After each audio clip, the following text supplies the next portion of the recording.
At the end of my plea, I said that one of my ideas for how you could possibly, as a fan of Homestuck, be biased against Homestuck was something that people were actually probably going to agree with. And yeah, what could that possibly be? What could possibly be a reason fans might turn against Homestuck that could possibly... It's the frickin' pauses.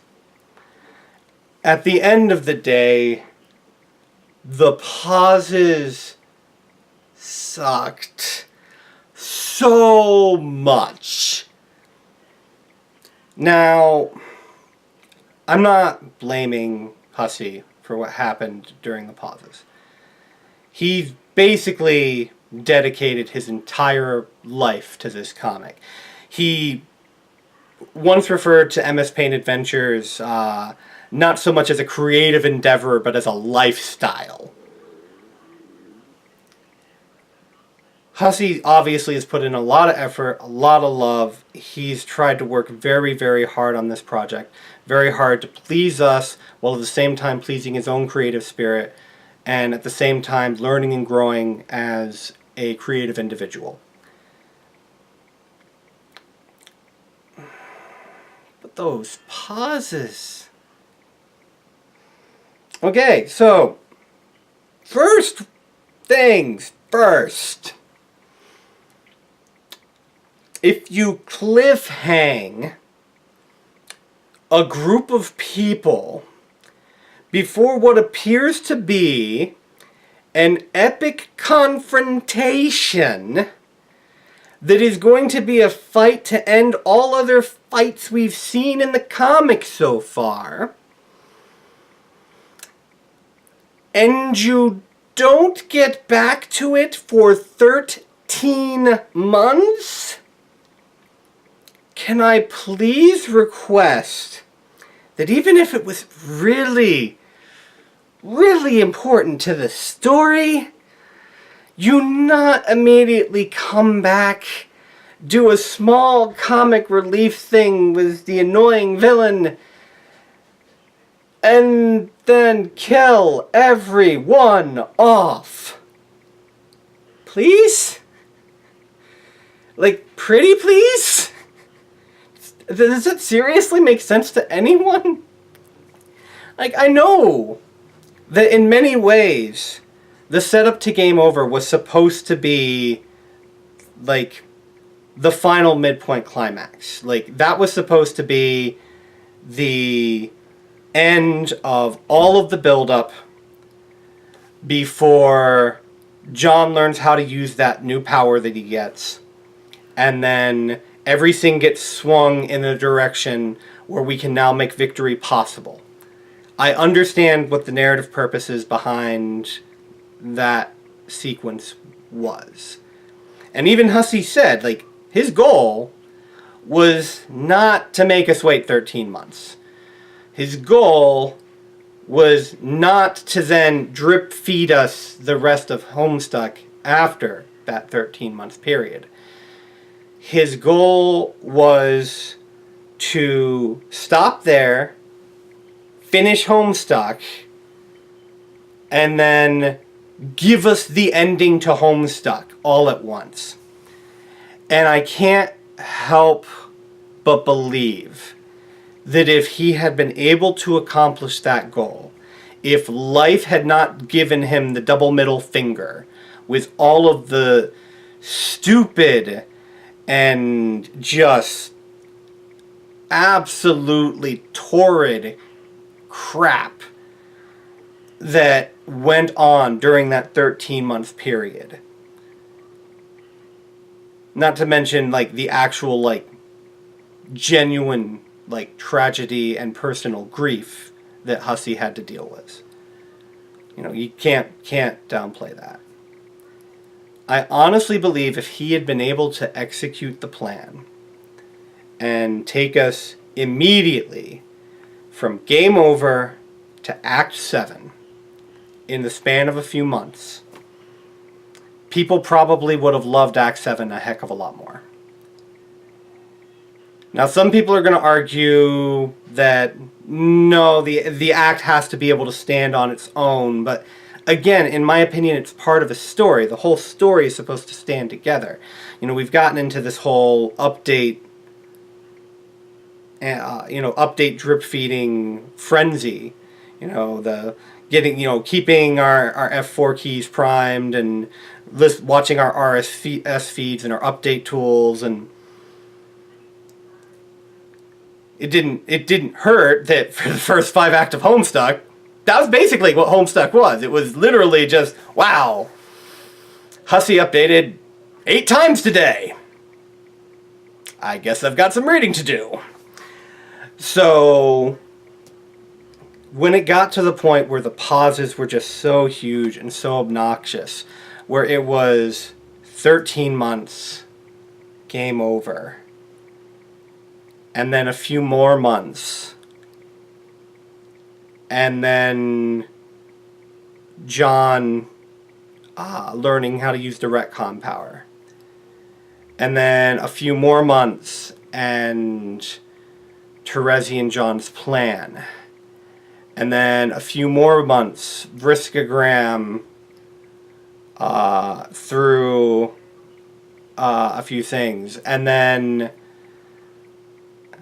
eventually you got into the huge dialogue span that exists at the end of Act 6, ending with Remember Me, which I remember finishing that and going, if Hussey has to leave it here, this is like the best place he could have left it. Like, I really, really wish he could have left it at Remember Me at some point earlier than when he did. But, and then of course another gigantic gap, and then finally we get into the 413 update schedule that led to Act 7. And just those constant pauses and the constant breaking up of the flow, I think really, really hurt the way the ending was received. I'd mentioned last time that now that the whole story stands on its own, people who had ignored the Homestuck craze or who didn't want to be a part of it while the fandom was still actively going and actively spoiling things and stuff like that, have been going and actually reading Homestuck in its entirety, just starting from beginning to end, reading Homestuck, and the critical reception has actually been really good so far. And I'm not hearing a lot of complaints about the ending. And I think that part of the reason that we had so many complaints is if we had been able to get that final thing from Game Over to Act 7 in a prompt period of time, I think it would have all flowed a lot more smoothly.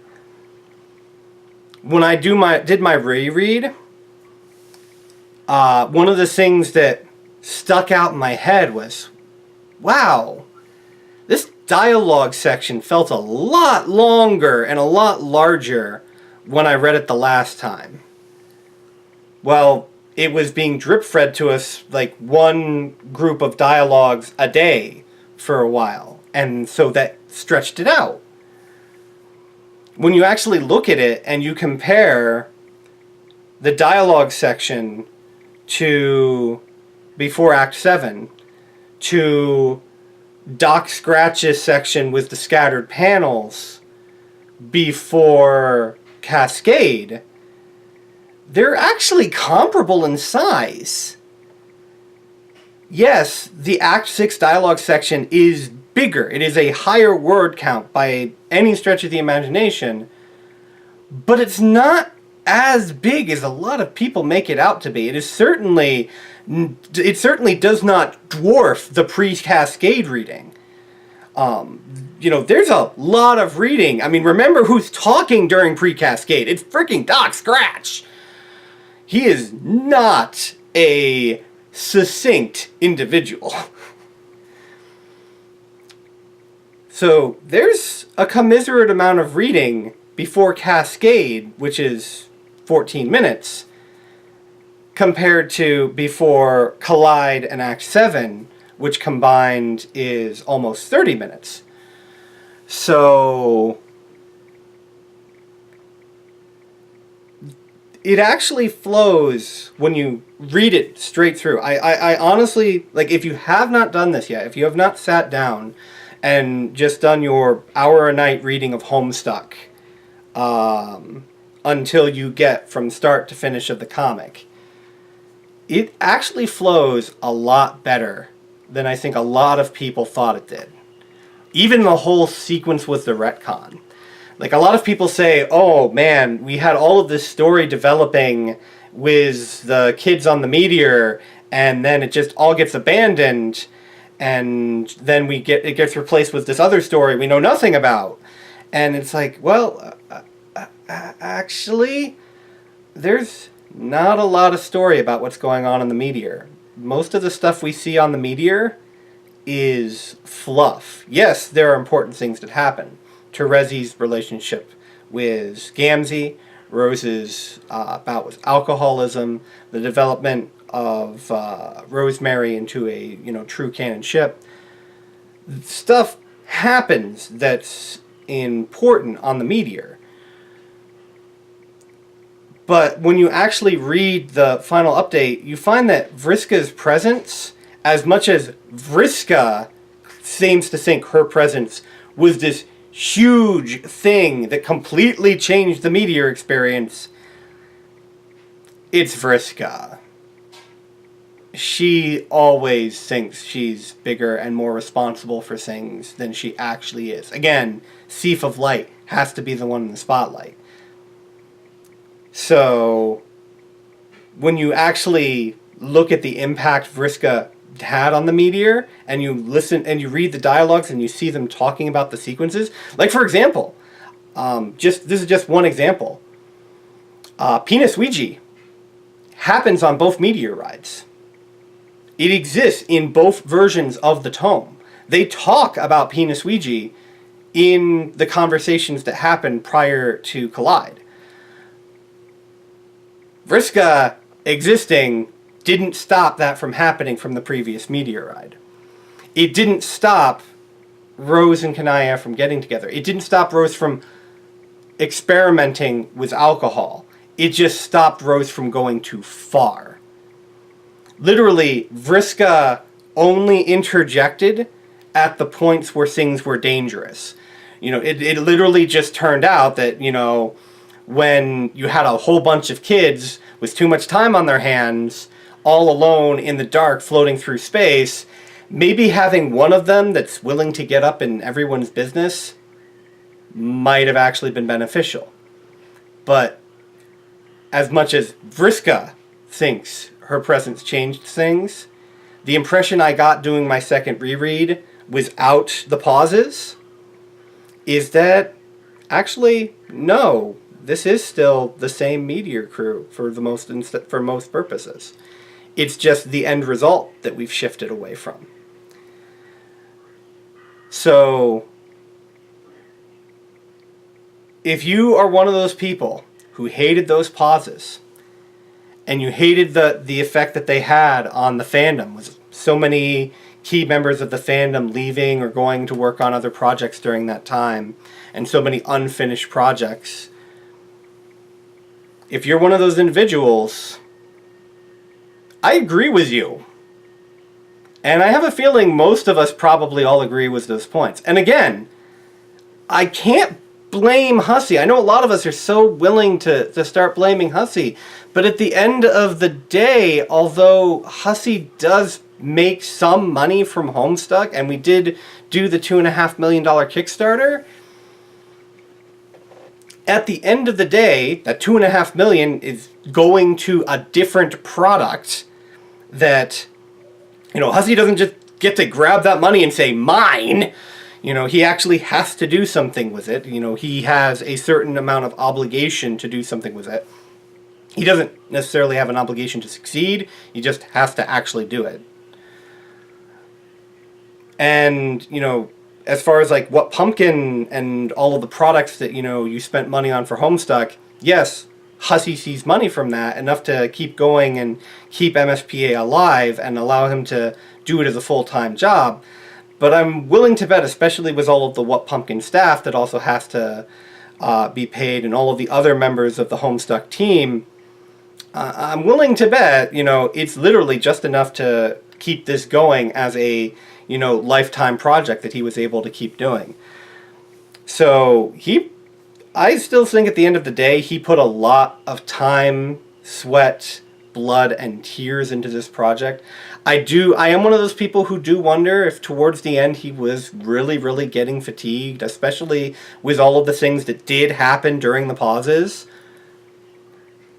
But the simple fact of the matter is, from our perspective, we had to live with those pauses as part of our update culture.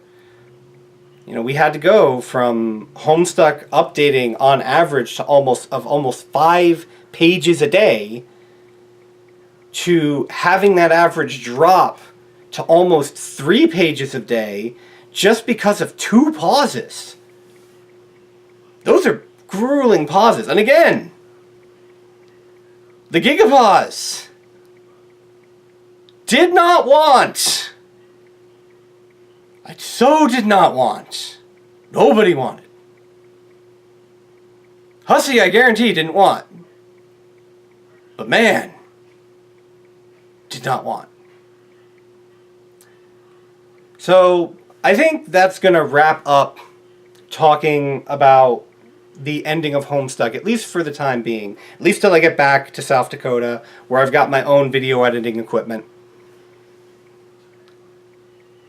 There will be probably at least one final ending video. I am still going to do a Homestuck 2.0 video as late as that video is going to be at this point. It's still going to happen. And I do want to do a comment response video. And the comment response videos are going to cover all of the Homestuck videos that I did and plan on doing. So, again, angry comments, impassioned comments, outright troll-flaming comments, send them to me! Let me be the effigy you burn in the name of making this comic better. Just try to be polite to each other, because at the end of the day, we've been really, really good at that, and I'd like to see that keep going. I do have more Homestuck videos that I would like to do. I really want to do a character analysis for all of the major characters. So expect to see those vlogs sometime in the future. I am going to take a little break to talk about some movies and stuff and some video games. Starting with some thoughts I had about my favorite video game from last year. The one that nobody can to this day stop talking about. Well, it's my turn. I'm actually going to talk about it. I haven't finished uploading all of my videos for it, but I'm still going to talk about it.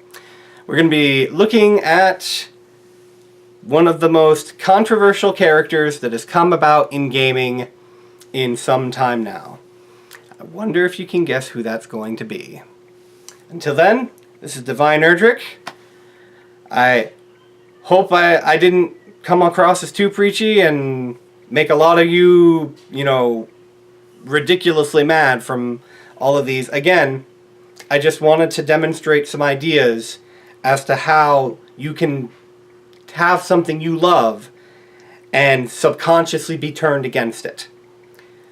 So, if you found these informative, please let me know. If you thought they were the stupidest thing that you have ever beheld, please let me know. I'll try not to do more stupid things in the future.